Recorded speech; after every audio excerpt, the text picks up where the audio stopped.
All right. So, welcome back to the podcast, the Somewhat Serious podcast. Today we have a special guest. His name is Anthony Chiaravalloti, a business builder, content creator that focuses on media and money. He's the founder and managing partner of King Street Media, as well as the founder of King Street Wealth and the studio that we're currently recording in, Creator Club Studios. So, give it up for Anthony Chiaravalloti. Thank you, brother. I love saying that. Thank you. Another thing I forgot to mention is he's the host of his own podcast called the What They Didn't Teach You in School. Yeah, right. You have a lot of things going on. That's what my mom says. So how was the timeline of what you started? So because usually you don't start things all at once. It kind of goes chronologically. So tell me a little bit about your story and your entrepreneurship journey. When I was 18 years old, I started working at TD. While I was doing my undergrad, I'd have a science degree. And the only reason why I started at TD Bank was because my parents told me that if I didn't get a job, I would have to go work with my uncle in construction again in the summer break, which I didn't like because it just wasn't for, like, construction is not for me. These hands are not made for doing construction. So I started working at TD. And I fell in love with the idea of, like, helping people with their money. That's what I went into healthcare for, was to, like, help people. And when I found out, like, how intimate of a relationship you could have with somebody when helping them with their money, their finances, their taxes, I fell in love with that. Okay. Because you have, like, like an accountant or a banker or a financial advisor has a deep, intimate relationship with their client, very much so like a doctor and their patient. So I really liked that, and I excelled in it. And then when I left TD Bank, I wanted to become like an entrepreneur. And the reason why I left TD after 5 years was because I was noticing all of these social media companies pop up. Like when I left university, Instagram and Snapchat just started. You know, I'm 32 years old, so back in 2012 when I left university, all these companies were popping off, and I was like, I need to be a part of this social media entrepreneurship hustle that was just starting to become a meme at that period of time. But when I quit, I tried to become an entrepreneur, whatever that means, and I realized I knew nothing about entrepreneurship, nothing. And for that reason, I was like, okay, I have to, like, learn how to be an entrepreneur. So as I was doing co-ops and internships with different startups, I needed money. Yeah. And the only thing that I knew how to do at that period of time was to help people with their finances. So I started a financial practice on the side just to pay my bills as I was on my path to entrepreneurship, okay, whatever that ends up becoming. I still don't even know what I want to be when I'm older, and I'm 32. Yeah. So just to backtrack a little bit, so with TD, so you started out as like a teller, and financial advisor, small business advisor. I was helping with, like, management of the branch, like closings and, like, doing the vault in the back and stuff like that. So I was on a really good track there for being, like, a successful career at TD Bank, especially because I was so young at the time. I was like 21, 22. So just, like, the trajectory is I would have had a really safe, successful career if I stayed at TD Bank. And actually, just to backtrack a little bit, if I can, I want to tell you a story during that period of time, which is that essentially you're like a salesperson there. You're trying to, like, hit your quotas and stuff like that. And one quarter, I hit my quotas really well. So I was on, like, this, like, list of people that got invited to a TD Wealth event where Kevin O'Leary was speaking. Oh, okay, that's huge. And it was, like, downtown at, like, this nice office building, big boardroom. There was, like, 20 people in it. But then as Kevin O'Leary was talking, a bunch of other people came. So it was like a packed boardroom, okay? And I remember sitting there that morning, and I was so excited to, like, see Kevin O'Leary because back then he was, like, just on the up with, like, Dragon's Den and Shark Tank and stuff. So I'm sitting at this boardroom, and I look around, and it's like everyone is above the age of 60. And it's just me and my cousin. We're, like, 21-year-old kids. So I felt, like, really out of place, right? But I ended up getting there, okay, through whatever the contest was. So Kevin O'Leary comes in. He does his whole shtick because he was selling, like, a ETF fund or a bond fund back then. It was called O'Leary Funds. It didn't end up working out, but so he was there. He was doing his spiel. He's such a good storyteller. Like he had everyone just at like the seat of their chair, like, what's he gonna say next or whatever.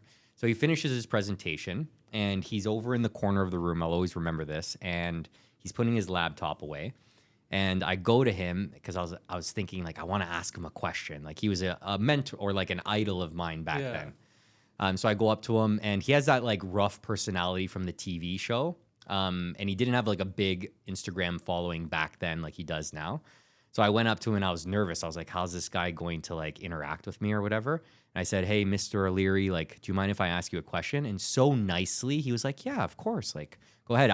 But he's so like rough around the edges on TV, right? So he's actually a really nice person in real life, like from what I've seen. So it's just this TV thing. Yeah, the TV persona. But I'm sure it's like, it's somewhat like himself, like how he is in business, but he was he puts everything away and looked at me like I was the only person in the room there, like very attentive. Okay. I would not have expected that. I didn't expect that either. Tell you whatever you told him, take it behind the barn and shoot it. No, he didn't. But then I go, I just graduated university.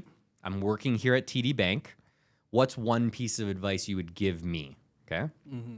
And he looks at me and he goes, well, the fact that you're in this room means that TD values you very well, considering what age you are, which means that you're going to have a great career here, but you'll never get rich unless you become an entrepreneur.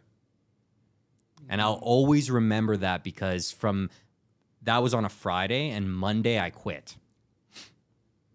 And I've been an entrepreneur ever since. And I said, well, I really appreciate that. Thank you. And he's just like, no problem. He's like, you can stay here and you're going to live a good life, but you'll never get rich unless you become an entrepreneur. And I'll always remember it too, because as I was walking away, I was like, thank you so much. Appreciate you. As I was walking away, he like turns around and he goes, one last thing. It was like a movie. He's like, one last thing. He's like, the first 3 million is the toughest to get. After that, it's easy. I remember turning around and going like 3 million, like I barely have $3,000 in my bank account right now, right? 21, it's tough. Yeah, 21, it's tough, but he just goes at 3 million, the rest is easy. I just remember walking away. I DM'd him that story on Instagram. I didn't get a response back, but one day, like I want to be able to like meet him and shake his hand and be like, because of you, I became an entrepreneur.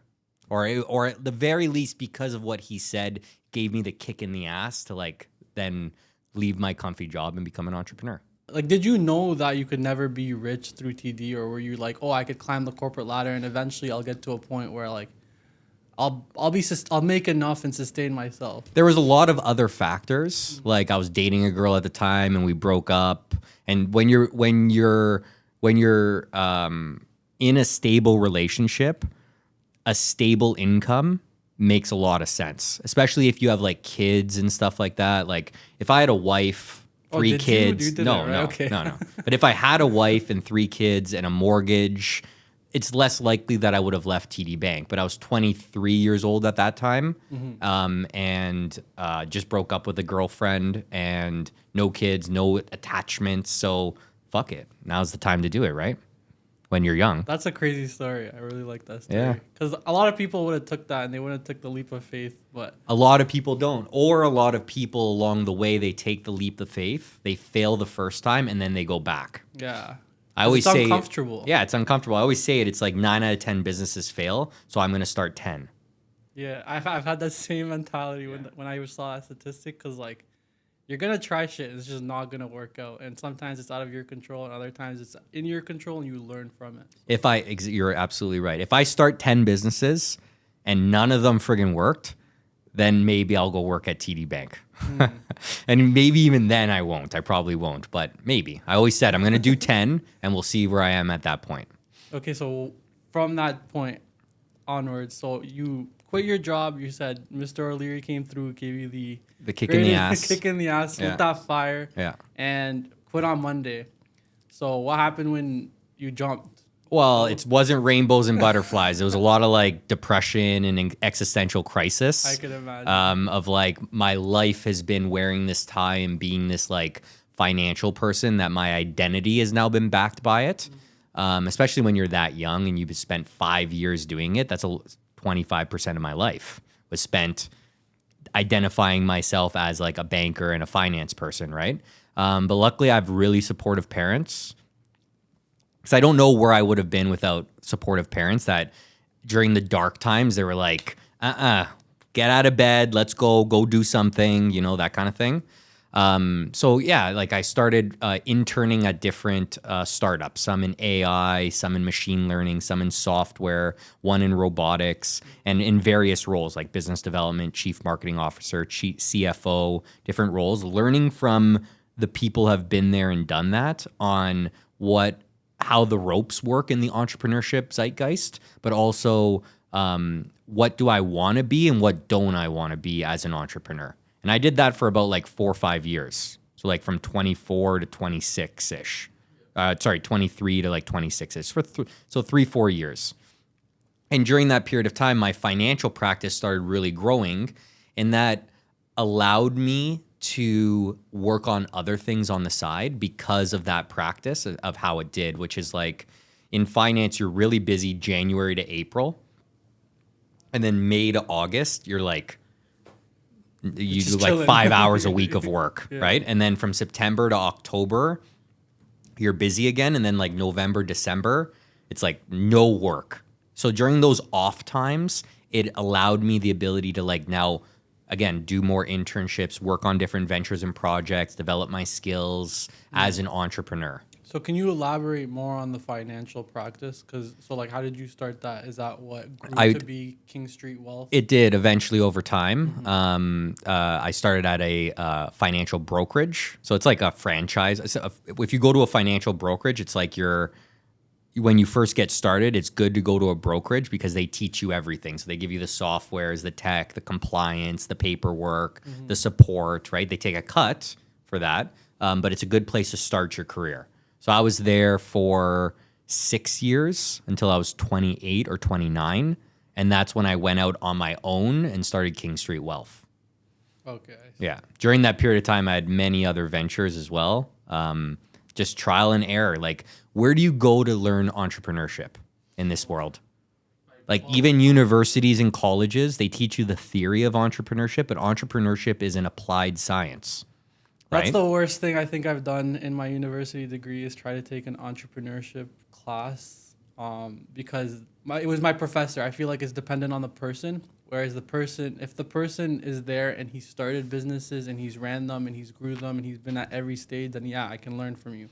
Yeah. But if it's just someone that's like, I learned from a book and I read this theory and I read this and I read that, but they never applied it. It's like, how do you know anything about it? It's true. There is an element of theory in entrepreneurship. So P&L statements, management practices, like whatever, product market fit, tech stacks, like there's an element of theory to it, but that's like saying that you're going to learn how to be a carpenter by going to a university degree for 4 years. It's not possible. It's an applied skill set, entrepreneurship. So during that 23 to 27-year-old period of time is when I did my degree in entrepreneurship by essentially working for free or sub-minimum wage at various positions and jobs at startups. That's how I learned how to be an entrepreneur. While working a main gig on the side, just paying my bills and getting through, etc. No, that's like the only way. And to me, it was like, as all my friends were getting comfy jobs and making money, to me, it was like, well, a lot of my friends that I went to university with were going into med school or dental school or physio school, and they were like paying $50,000 a year to be in school. So for me not to make a lot of money was in my head, I was just like, I'm doing like my MBA or like my medical school right now. And that's how I mentally was okay not making a shit ton of money during that period of time when other people were. Okay. Did you fall into that trap? Because I feel like that's something that a lot of people do, where when you're building something up, and in entrepreneurship, this quote I really like by Naval is like, you bleed a little every day till you eventually get that big payout. Yeah, right. And that's really hard to go through because when you're growing up and you reach that age, all your friends are getting these high-level jobs. They're making not 500, anywhere between 150, 200K. They're getting these salaries. Meanwhile, you're learning, you're bleeding a little every day to get to the point where you could start your own businesses and eventually have that big payout or equity in that. I love that quote by Naval, like big Naval fan. Mm-hmm. And that's true. but there's a certain level of like not many people in their 20s get 6-figure jobs. It's the same thing with like the lottery. No one wins the lottery, but somebody does. And because somebody does, everyone believes they can win the lottery. It's the same thing with making a lot of money in your 20s. The vast majority of people do not make 6 figures in their 20s. But because somebody does that you hear about, it makes you believe that if you're not making 6 figures, you're like less than, you know? But the majority of people that make 6 figures do it in their 30s. You know, so you shouldn't compare yourself from in that regard. And because I was like a financial advisor who literally saw so many people's notice of assessments and pay stubs, I knew that not a lot of people made 6 figures. So I never beat myself up for that. But it was more like, and even the people that do make 6 figures, they're paying something in return for that, which is they're sacrificing their 20s. Most of those people that I knew, at least, that made very good money, they made a sacrifice somewhere along the line that then made that worth it. You know, it's either you went to engineering school, so you had no life from 17 to 22, and then you made 6 figures, or you were like an investment banker who made 6 figures but didn't have any time to actually like enjoy life. Yeah. Right? Working 9 to 9, 6 days. The people that make good 6 figures and have a good life are usually in their mid to late 30s or their 40s, you know? That's something that, for example, that happened to me where I was working as a software developer and I was trying to be a software developer. And I was only in it for the financial incentive. Like I didn't really like it or nothing. Yeah. But I was only doing it because a lot of my friends were in that same field or were business development like representatives, and they were all making like anywhere between 100 to 170, because that's how it is with software. Right. Like when in San Francisco, all these guys are making like 150 plus stock options plus bonuses. So I felt like, oh, like I can't not have this job. And then when I quit, it was like, and there's nothing abyss and disarray. Well, one, there's nothing wrong with making good money. If you understand that everything in life, there's a push and a pull, right? So yeah, you might not like the job, but if you want to make good money, go do it. There's nothing wrong with that, right? The second thing that you said that's super important to note is when you compare the income levels of somebody in San Francisco or New York to Toronto, although Toronto has a high cost of living, the cost of living in New York and San Francisco is substantially higher. Everything from their pressed juices to their lattes to their rent to going out for a dinner, everything's more expensive there. So it's relative. Yeah. You can get a lot further on $120,000 a year in Toronto than $120,000 a year in the Bay Area. I didn't care. I was just looking at the number. I'm like, I need to make this Most people much. don't care for that reason, but they don't factor that cost of living difference into like incomes in the United States versus here. That's where financial literacy comes in. That's like an aspect of it. Which is why during this period of time when I was 25 is when I started What They Didn't Teach You in School, which is my podcast, which is that the majority of people that came to me, it's interesting where it's like, there's very few professions in the world in which everybody cares about, yet so few people don't know about it than finance, personal finance in particular. It's like, yeah, content and media is important to a lot of people. Health is important to a lot of people, right? But finance is important to nobody in this world. Doesn't care about money at the end of the day because you need a certain amount of money to just live. Yeah. Right? Yet so few people know about it. Why is it not taught in school? Religion, English, gym, mathematics, science are all taught in school, but not personal finance. Why? So that's why I started What They Didn't Teach You at School as a podcast passion project of mine to tell more people. Like our tagline is making Canadians more financially literate one post at a time. And I started that, and now it's developed in something bigger where it's not just financial topics, but there's many other topics in this world that are not taught in school that should be. And that's what my podcast is about. Check that podcast out. We'll link it somewhere. It's important because that's like a big like thing of mine. It's a big like philosophy or motivating factor for me, which is to educate people more on the things that they should be taught in school. Interpersonal skills, intrapersonal skills, understanding yourself. That's all of that. It's like how to interact and be a part of a team. These types of things. Even I wish home ec was taught more in school. because I certainly could use that right now. So I was till my 30s, I didn't know how to cook. I still barely do. I actually that was a class that I took. I didn't take it. Family studies, and Right. I got grilled by my friends, and they're like, "Why are you taking family studies?" I'm like, "It's interesting. It's light. It's useful, and I it's took it useful. because there was a girl. Ah, there you That go. was the real reason. But the girl's gone, but the skills are still there. Love so. that. I love that. With financial aspect, like it's not only that people don't know; they know wrong things. They have these certain notions that they think are so true. Like one of them being that I talked to Jim about, my last guest, is that they think their house is an investment when they live in it. And that's something that my parents fell into, where they wanted to just buy a house, and buying a house was this like freedom and investment, and that was gonna solve all your problems. Whereas having a house and living in it is the biggest liability. It's not the biggest liability, but that it most people is a incur. liability. It's so true. I'll say I want to touch upon the previous thing. Misinformation in the personal finance world is like crazy. It's the same thing in the science world too, like healthcare and whatnot. Misinformation is such a big deal there, and I think it's because both of those topics, health science and finance, are rooted in a scientific method, but are used by so many people that there's a lot of like pop culture trends to each of them that makes the misinformation of like the scientific backing hard to decipher. So yeah, that's super true. And then the second thing on the house is that a house is a liability for sure. But all it is it's a forced savings plan. So let's say your mortgage is $2,000 a month. Usually $1,000 of that goes to principal and $1,000 of it goes to interest. So your actual cost of living in the house is not $2,000, it's $1,000. And the other $1,000 is a forced savings plan. So essentially it's like the bank being like, you have to put $1,000 a month away into a savings account, which is in the equity of your home, right? So it is not necessarily a massive liability, but it is a liability that most people don't see. But it is a great way to build wealth too, because it's psychologically it's forcing you to put a large portion of your income away into a savings. Yeah, I feel like it creates safety, but in order to create it, like if you had, let's say, $500,000 of disposable income, Yeah. you're not just gonna go buy a house with that. You're gonna do so much other things in terms from like a financial perspective that will have much bigger returns. Yes, probably.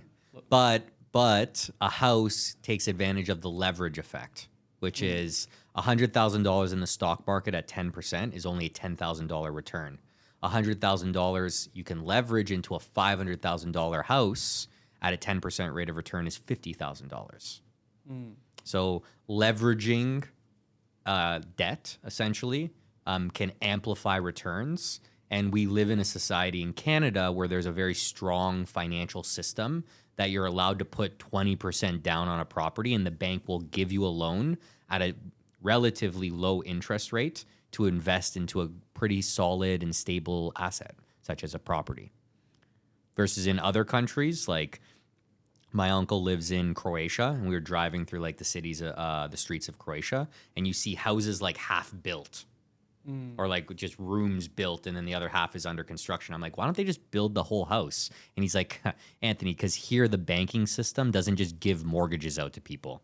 If you want to do that and take a loan, it's going to be like 25% interest rate, right? 25%. But that's because the banking system in a lot of other countries are not as stable or sophisticated as in Canada, where they'll give you a 3 to 5% interest rate on a mortgage, where you could just build a whole house at once, right?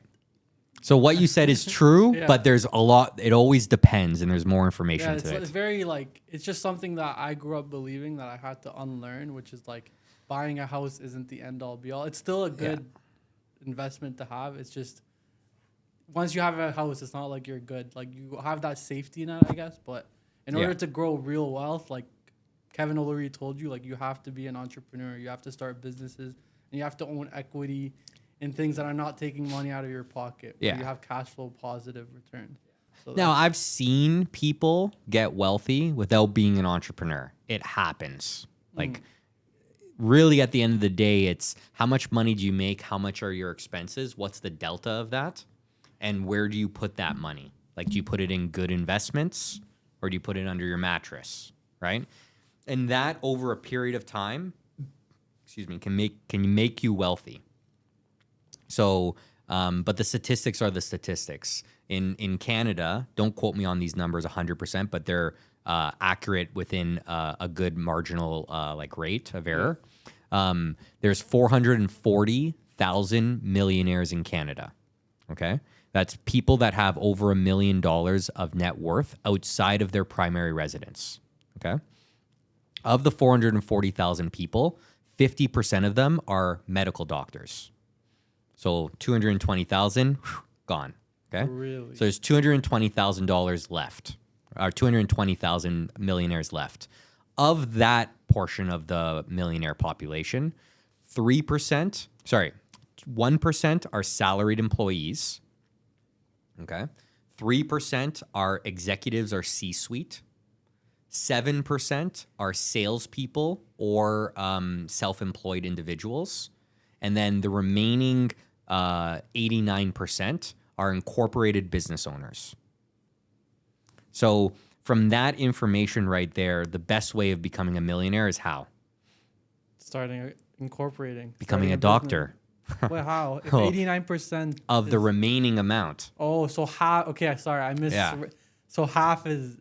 Yeah, I got lost in the That's all right. I know. So becoming a doctor is the best way to becoming a millionaire. Now, here's the thing, though. Top 100 richest families in Canada, how many of them are doctors? Not one. 0, right? So if you want to be like fuck ton wealthy, you want to become a business owner or a salesperson, something like that. Yeah. By the way, I didn't ask if I could swear on your podcast. Yeah, I just you can. did. It's somewhat serious. Okay, there you go. Yeah, it's fine. Damn, that's really interesting. The 50% being a doctor. Yeah, now those incorporated business owners could also be like accountants that incorporate. They could also be doctors that incorporate. So it's like there's many different kinds of entrepreneurs that incorporate businesses. You know, like if you're a surgeon and you start your own surgery, like plastic surgery clinic or something, you're considered an incorporated business owner, right? Yeah. So there's different ways of skinning that. That's so interesting. I've never heard this stat before. And Yeah. like, honestly, there's only so many people that want to be like super wealthy, because I feel like most people, once you get to a certain standard of living and salary, I feel like most people are okay with that. Just based off my experience and talking to them. Like a lot of people don't want to be like super, super wealthy. Why would you? There's a lot of sacrifice required to be super, super wealthy. I feel like it's the vision is what drives the people. It's usually not money. Yeah. You know, I love Jordan Peterson talks about this a lot, where it's like the reason why I'm considered keeping this or not, and just so that everyone knows, okay, this could be a little bit controversial, but the reason why women do not make as much money as men is that women are actually smarter than men. They know what happiness is. Somewhere between 35 and 45, as men continue to climb the corporate ladder. And that's why you hear like men get divorces and don't know their children, and they have estranged like relationships with it's because they don't focus on family and they keep focusing on their career as they get older, and then they make more money, but they're less happy. Somewhere around that 35 to 45 range, women get smart and they realize, my career is not going to make my life happy. So why focus on it? Let's focus on the other things in life that actually result in happiness, which is enough money, not a little bit of money, but enough money, a good family, a good spouse, good relationships, a good place within like a community or like your like area that you live in, etc. That's what makes life happy, right? So it's like, why would I want to make $5 million a year? Do you know what sacrifice is required to make $5 million a year? If it was easy, everyone would make $5 million a year, right? So it's like, usually the people that continue to make a lot of money and are happy are the ones that are not doing it for the money. They're doing it because it's just like, it's, as Naval Ravikant says, it's play. Yeah. They're just good. They wake up every day and they play, and they so happen to find a game that they could play every single day that makes them good money and impacts a lot of people. It's very interesting because it kind of ties in with like game theory. I really like Alex Hormozy, and he says something about that, which is that you have to play a game where the point of the game is to keep the game going. Right, yeah. So marriage. You don't play marriage to win marriage. You play marriage to keep the marriage going. Same thing with entrepreneurship. So with these types of things, there's certain, like you said, men are more inclined to do it. There obviously are women that do it as well, but for reasons because they're smarter and they know that there's more to it. These hyper obsessive men, they tend to just like get obsessed with the game of keeping the game going, and they never stop. That's for ego. Men are more egotistical. They're more aggressive. They're more like industrious, meaning they always want to like conquer and like whatever. And that's, I'm not a psychologist, so I'm not going to get into like the evolutionary psychology behind that, but it's probably for like reasons that we can't control that are not like conducive to like today's society. Like men, like, yeah, to be happy in today's society, you don't need to keep conquering, right? You just have to take care of your own garden and just be happy. So where are you along that spectrum of like conquering versus just getting to the point where I'm good, but I still want to maintain this level and focus on other things in life? Yeah, that's a good, as I get older, definitely I'm realizing what makes life meaningful, and it's not just work, or definitely not making money. I do not care about making money at all. Like, I just want to be able to live, you know? I like my green juices, which are not cheap, but, you know? So I don't want to be poor, but I don't strive to make $500,000 plus a year, which is the top 1%. But to answer your question, it's more about I wake up every day. Most days, it's not going to be every single day, but I wake up every single day and I enjoy the people that I work with, and I enjoy the clients that I work with, and I enjoy doing what I do. So to me, work is not work. Very, very, especially as I progress in my entrepreneurial career, very few of the things that I do on a weekly basis is considered work to me. I was looking forward to seeing Valentina today, and Mark and Danielle and Chris and my cousin Daniel and my brother Michael that all work with me. Fuck. Imagine you could wake up and go to work every day with your best buds that you used to chill and play video games with in high school and stuff. Sounds amazing. I love it. You know? So even if at the sacrifice of making a lot of money going to work at like an investment bank or a consulting firm, I'm cool with that. Yeah, I don't think it's worth it at the end, personally. Yeah. And we know, though, me and you just said that if you do 10 things, one of them's going to pop off, and I'll probably get my like exit of some sort that will make me financially like stable and free. Yeah. Yeah. So let's go back to that. So you started working at a bunch of startups. You started trying around, learning, did your 4-year degree in entrepreneurship. Pretty much, yeah. 4 years it was about. And then you started your practice, which turned into King Street Wealth. King Street Wealth, yeah. So how did we go from there to King Street Media, which is what you're primarily known for? Yeah. So in 2017, I was living with my buddy Chris Mamone, and him and I were living in Liberty Village together. And he did a college degree and then went back to university online for advertising.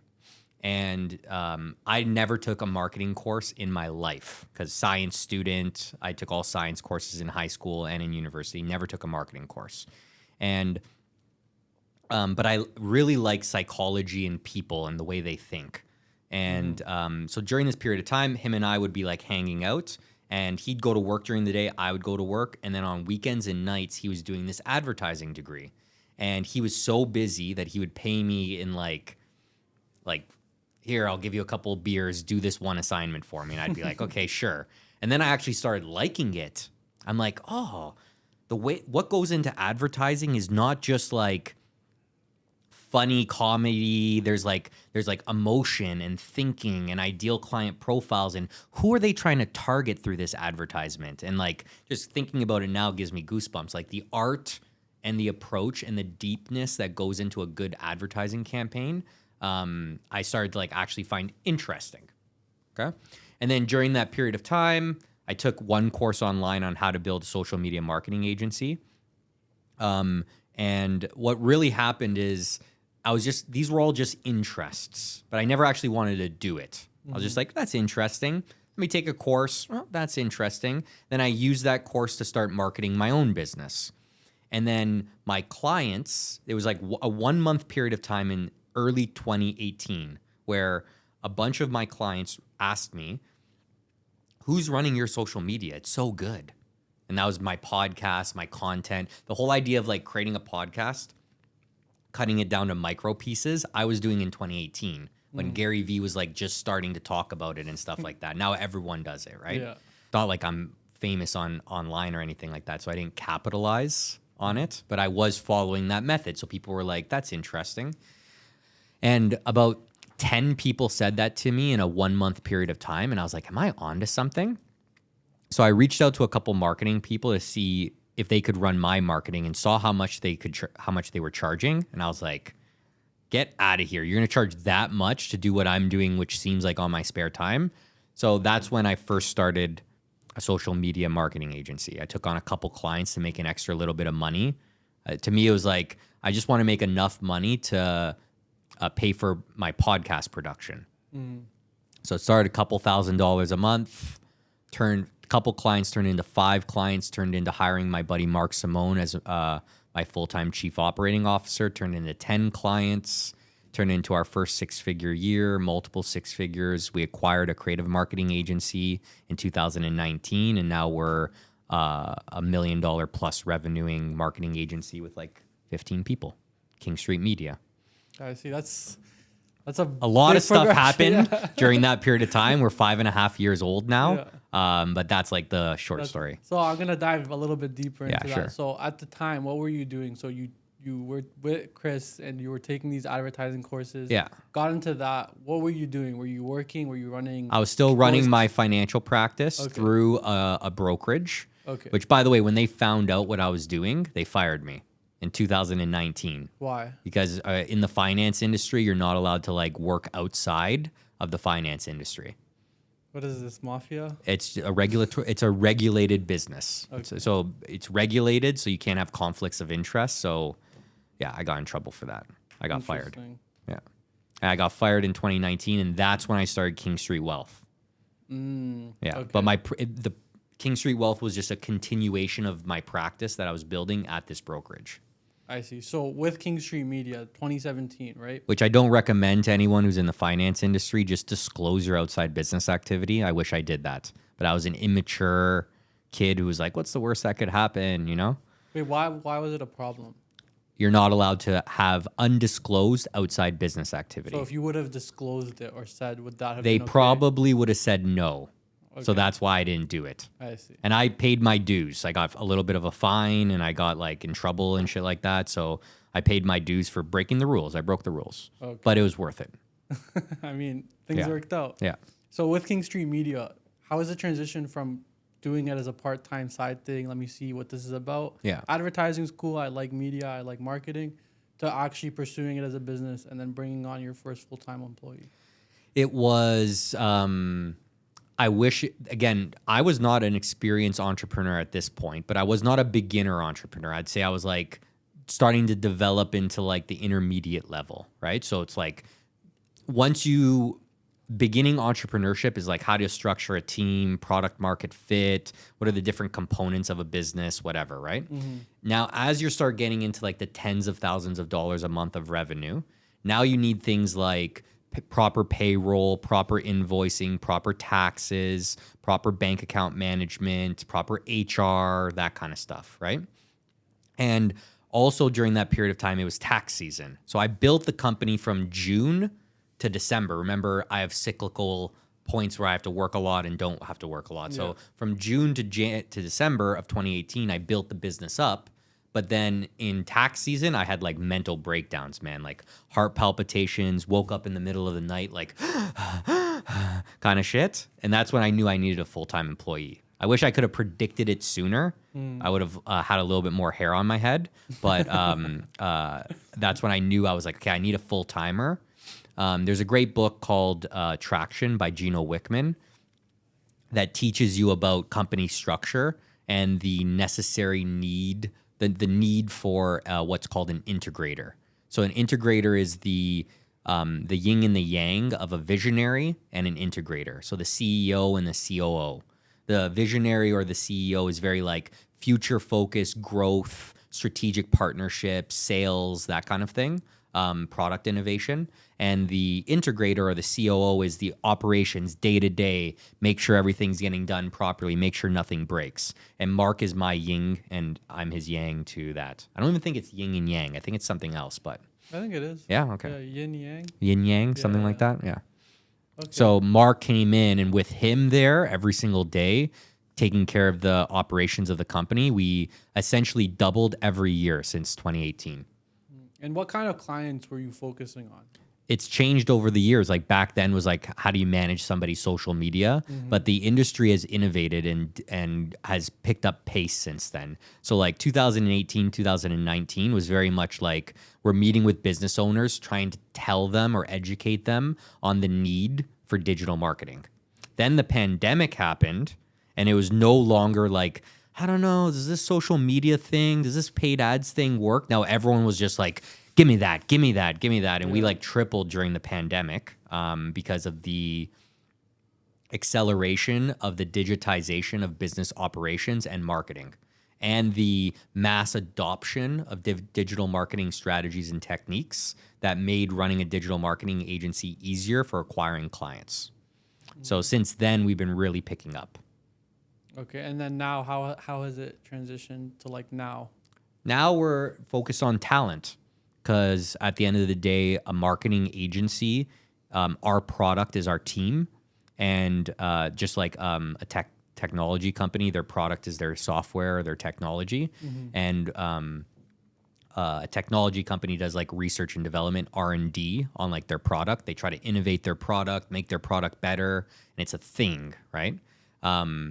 With a professional services company, it's more like, how do we R&D and innovate our team? So it's like acquiring new people that are super talented, or developing the people on our team to work better together or to get better at their individual skill sets. I see. That's very interesting. So it's more internal rather than trying to get bigger clients or different. Well, in turn, by doing that, you get bigger clients, okay, because then makes you sense. start doing better work, and then people start to notice. And also when you're pitching bigger clients, they only care about who's on your team, you know? And when you showcase amazing people on your team, it's easier to win bigger business. I see. So it's like a positive like feedback loop. And most people, they go get bigger clients first, then get the team, which that can work. So that's why I asked, because that's like when talking to other marketing agencies or media agencies, that's like their biggest goal is like, bigger fish. We need a whale. We need a. I know, but what ends up happening is those people are really good at talking, and they get the bigger client, and then they don't follow through, and that hurts the business long term. Like it's nice to get $100,000 contract, but if you drop the ball on that contract, it's like nice to get that money, but then you won't get it sustainably over the long run. So it's like, for me, it's better to build the team and slowly get the bigger clients as you're building the team's abilities. Yeah, I agree. And then, because you don't want your reputation off like fumbling. We don't want to get that big client, you fumble it, and then your reputation. Toronto in Canada is a small, small pool, and people talk.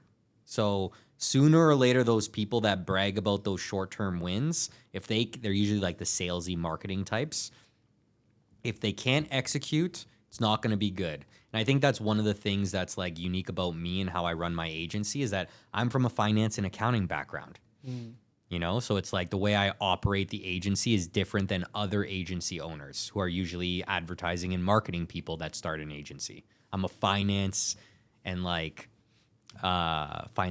scientific method type guy who starts an agency. How do you think that differentiates and helps you when you go into those like big client meetings and you have that background? I know how to speak to the executives who care more about like dollars and cents, but like I still have other partners who are more creative and like all about that kind of stuff, that because you still need to be able to be a creative individual in the advertising world too. So, yeah. Okay, interesting.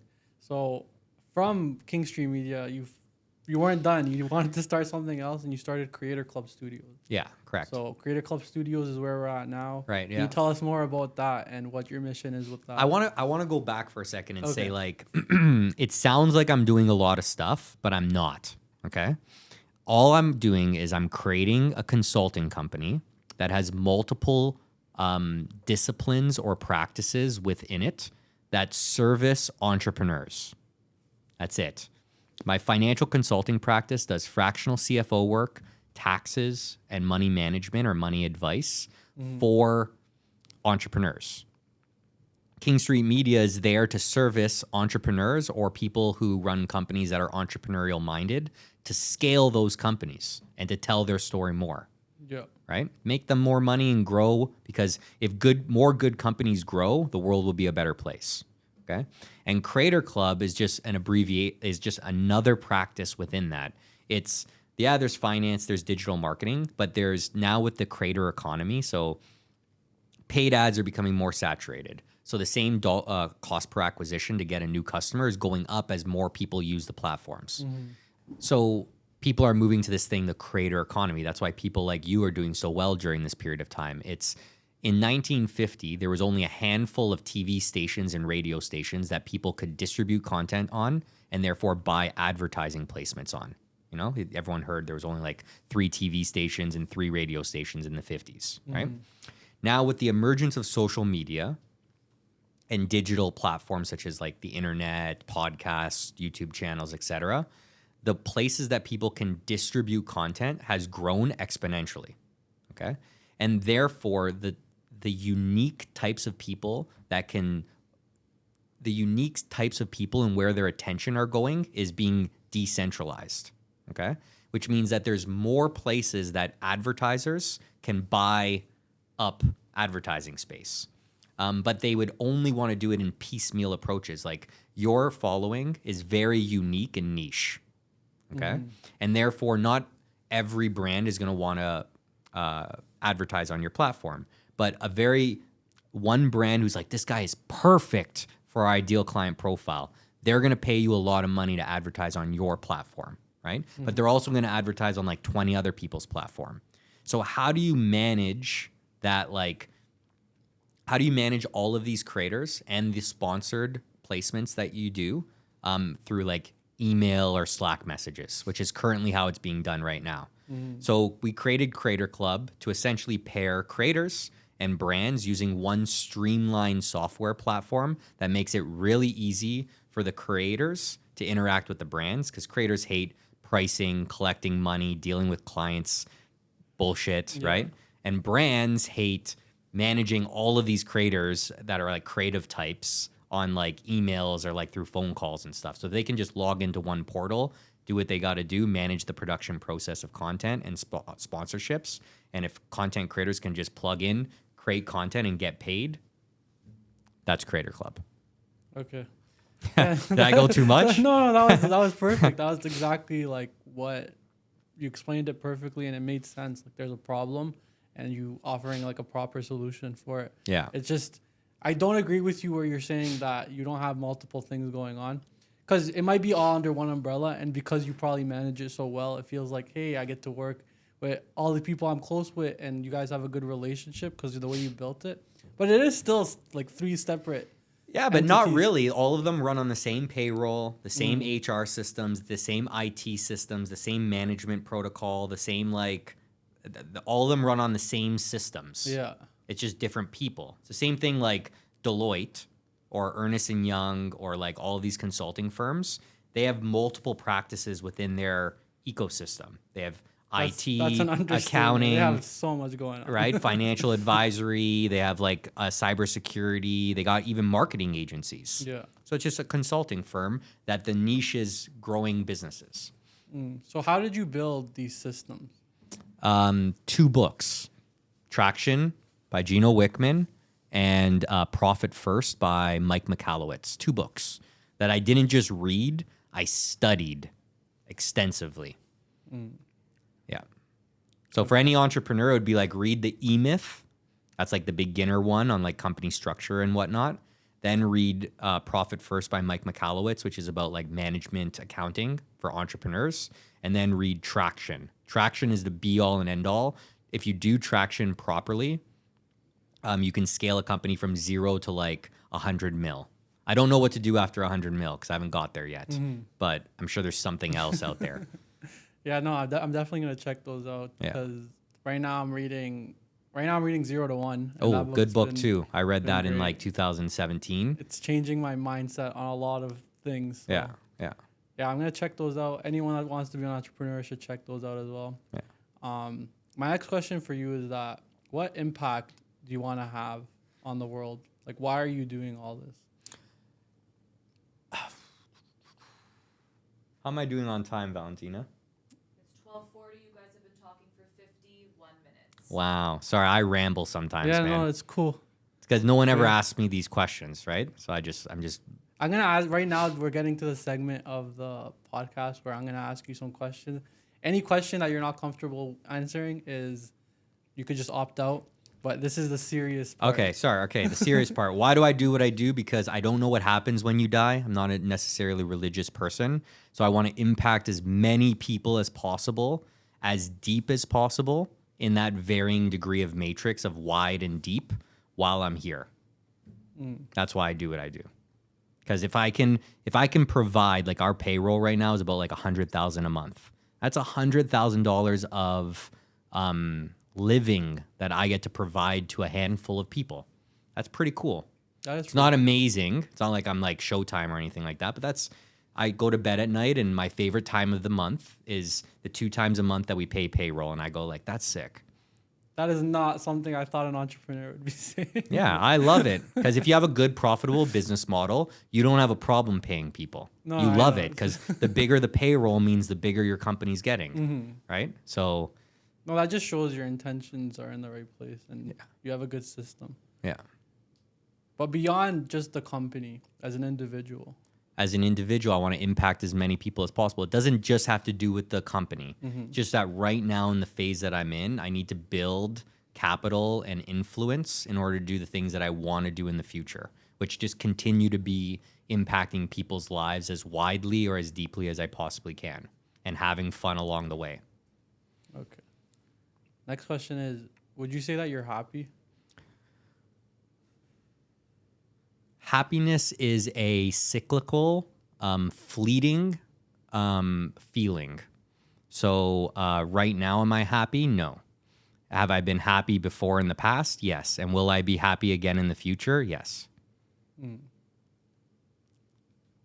So it's like, am I content? Am I happy with the trajectory of my life and what I do? Yes. Currently, right now, I'm going through a difficult time, but that happens. That's like the answer that exactly I would have given, because it's not something that's constant. Right. There's yeah. fluctuations in life. And It's like the pursuit of perfection.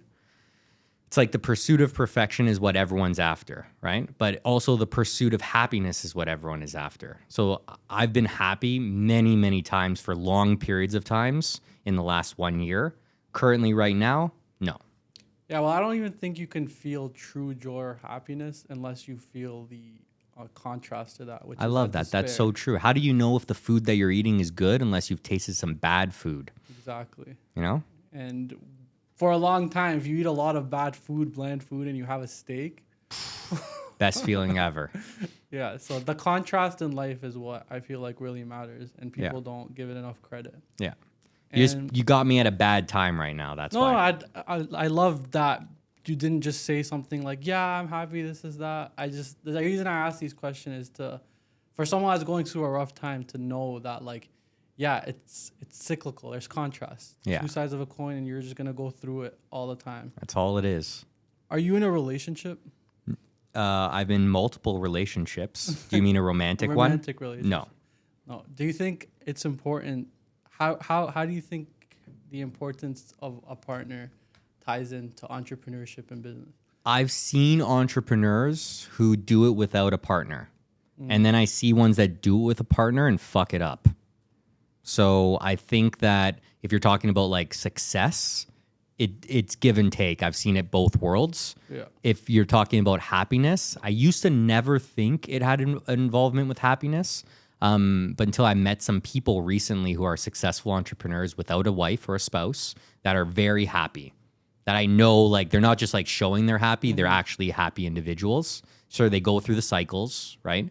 I think what it comes down to is, do you have people who are close to you that you can celebrate the wins with and are there for you during the difficult times? And that doesn't need to come through a romantic partner. But definitely having a strong romantic partner is the easiest way of doing it. Because the hard truth is that as you get older, your parents pass away. As you get older, your brothers and sisters, they get spouses and they have less time to hang with you, as well as your friends, right? So it's tough to build that community of people that are around you during the difficult times and the good times when they're all off doing their own family. So in our society, the easiest way of doing that is through a spouse, right? Yeah. But it's not the only way. No, I agree. And it's just the reason I'm asking is because people have this theory of like all these billionaires, they only got to where they are at because of their spouses.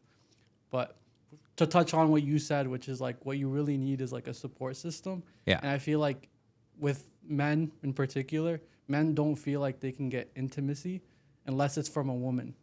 Because we're not really intimate with each other. Like sometimes like you could be feeling down and you're not gonna go to your boy. It's just looked down upon to be like, Yeah. bro, I feel like shit. Like I just need a hug There from are your friend.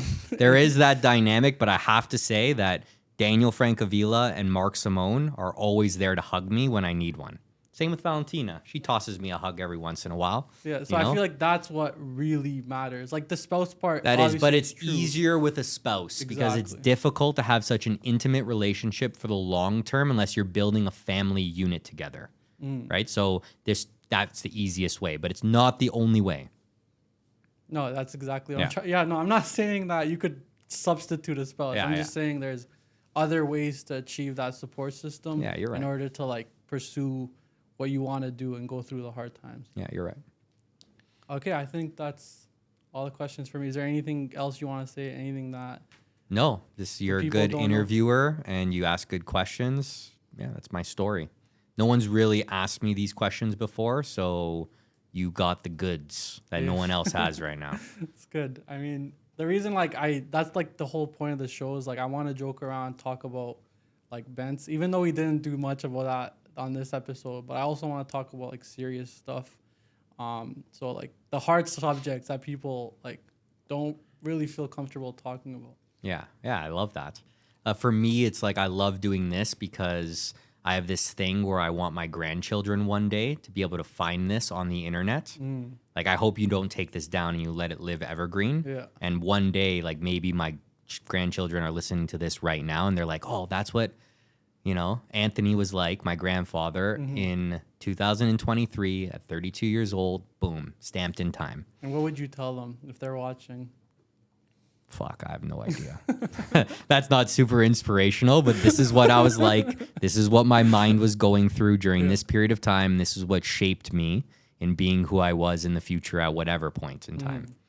That's all. This is a moment in time. But the great thing about media is that we time-stamped it and we captured it. That's beautiful. And I'm going to keep it up. This is never, There you go. forever on the internet. You know what they say, once it goes online. There you go.